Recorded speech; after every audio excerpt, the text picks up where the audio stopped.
In this series, my friend, The Follower, we will explain books about money management to make your success. Now we will explain the most important book about money.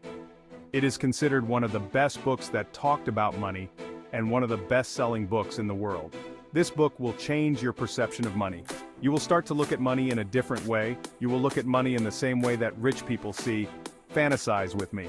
If you start looking at money like them and thinking like them, I'm sure that you will become rich like them and your financial life will change forever. This will be the first step to proving to the world your financial success.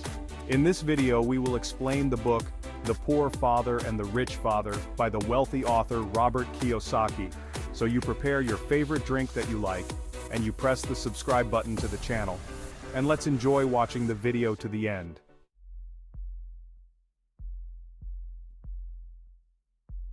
Introduction of the book. Poor Father and Rich Father is a popular book that deals with the topic of money and wealth from a completely different perspective from the mainstream. The book is based on the writer's personal experiences between a poor father, his biological father, who was an educated person with higher degrees but did not achieve great financial success, and a rich father, the father of his close friend, who was not as educated but was very financially successful. Kiyosaki uses this comparison to show us how rich and poor people think about money, and how these differences in thinking lead to completely different results in life.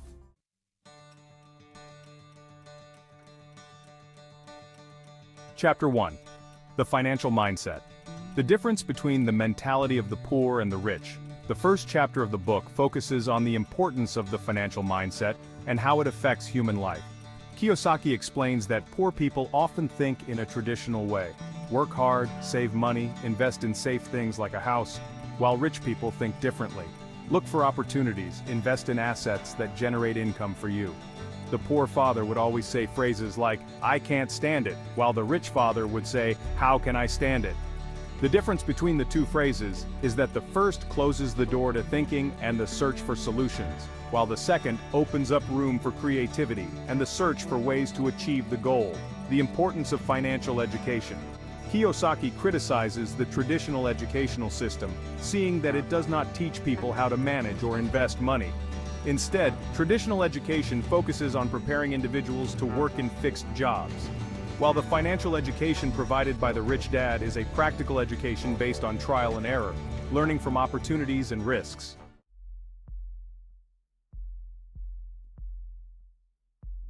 Chapter 2. Assets and Liabilities. What are assets and liabilities?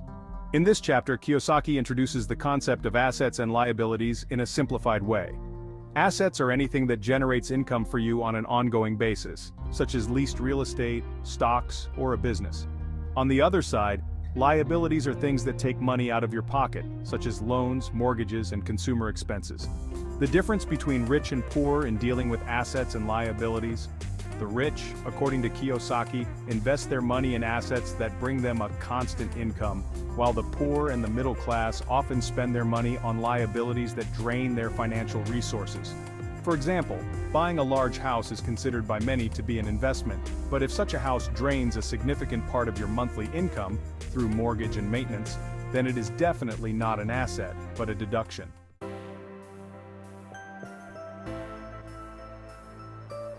Chapter 3. The Importance of Entrepreneurship and Investments. In this chapter, Kiyosaki discusses the difference between working for money and making money work for you. A lot of people spend their lives working for money, and that's through their traditional jobs. But the rich, according to Kiyosaki, seek to make money work for them, and this is through their investments in business. Kiyosaki gives practical advice on how to get started in the world of entrepreneurship. It is advisable to look for freelance opportunities or establish a side business next to the main job. These side businesses can grow with time and turn into major sources of income.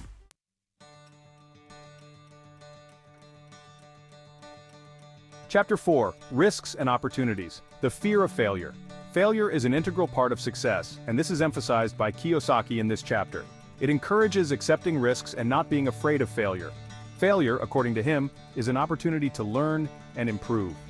Many people avoid risks for fear of failure, but the rich Kiyosaki believes that they have a willingness to take thoughtful risks and take advantage of the opportunities that come with these risks. How to deal with risks? Kiyosaki gives tips on how to handle risks intelligently. It is advisable to constantly learn and expand financial knowledge before making any investment decision. He also stresses the importance of preparing for risks by building a strong financial base and investing part of the funds in opportunities that carry a high percentage of risks, but with the possibility of achieving significant returns.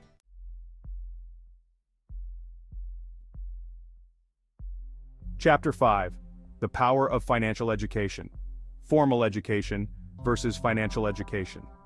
In the 5th chapter, Kiyosaki continues to criticize the traditional educational system, noting that this system focuses on formal education that qualifies people for jobs, but does not teach them how to manage money or achieve financial independence.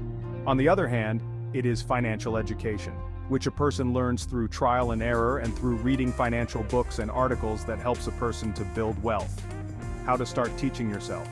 Kiyosaki advises to start educating yourself by reading financial books, attending seminars, listening to advice from people who have achieved financial success. It also encourages to start investing with small amounts and learn from experience.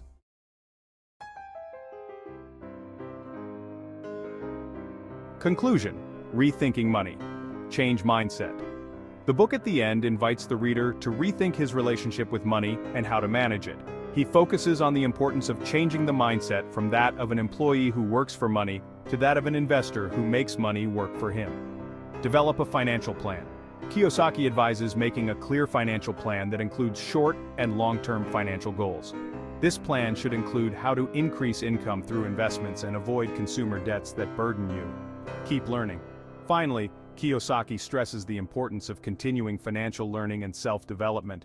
In the financial world, change is the only constant, so you should always be ready to adapt to changes and develop your financial strategies according to circumstances.